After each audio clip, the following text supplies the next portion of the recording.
Ya, mikrofon silakan. Oke, terima kasih. Eh, harusnya ini satu forum untuk mengevaluasi ide tentang demokrasi. Jadi saya ingin balik ke situ. Ada soal-soal pertanyaan teknis yang udah ada di koran itu, Harun Masiku di mana, KPK kenapa? Ya, itu ngajakin rapat aksi Cahyo sebetulnya. Iya, tapi ada saat momentum kita bikin refleksi. Sejauh mana ide itu berguna itu soalnya. Apa idenya Pak Hasto itu masih berguna? Apakah refleksi kita untuk regain Soekarnoisme itu masih kontekstual kan itu intinya tuh. Di belakang kita ada gambar panggung itu. Dan itu mengingatkan kita pada satu peristiwa di Washington tahun 63. Crowd yang sama yang dipimpin oleh We Shall Overcome tadi. No. Temannya John Bass. Martin Luther King Junior tuh, yang memimpin demonstrasi untuk hak sipil tuh. Dia mengucapkan pidato yang masih kita ingat. I have a dream that someday we shall overcome itu. Kan itu mengingatkan kita pada perjuangan Soekarno. Bahwa we shall overcome. Satu saat kita bisa atasi ini. Pada era yang sama, istilah we shall overcome diungkapkan dalam bentuk lagu oleh seorang anak muda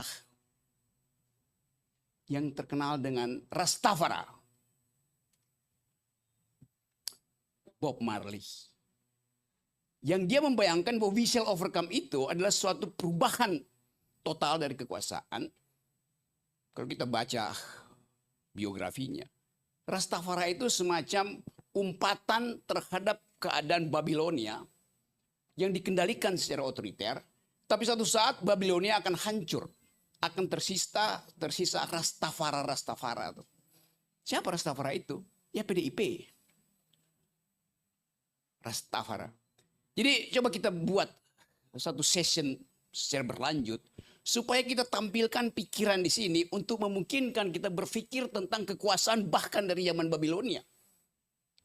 Di dalam kesempatan itu kita mampu untuk menimbulkan ide bahwa Indonesia dituntun oleh pikiran.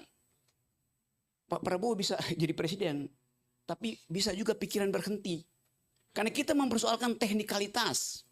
Coba kita uji sebetulnya apa yang dimaksud dengan kerakyatan dalam versi Prabowo, kerakyatan dalam versi PDIP, kerakyatan dalam versi Soekarno.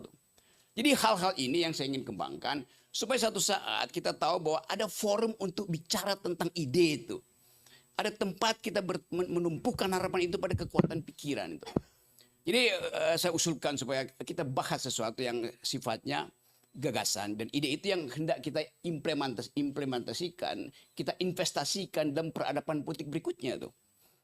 Nah ini yang saya maksud bahwa negeri ini kekurangan pikiran akibat kita bertengkar hal-hal teknis tadi. Nah itu saya kira gagasan besarnya tuh. Jadi sekali lagi Rastafari adalah dinamika yang mesti kita hidupkan. Bahwa kita percaya we shall overcome, bahwa akan ada saat ketika Babilonia di Republik ini juga berhenti itu. Rastafari bukan fufu papa. Assalamualaikum warahmatullahi wabarakatuh. Oke. Saya pamit karena saya ngejar pesawat. Oke. Dan pesawat saya adalah private jet.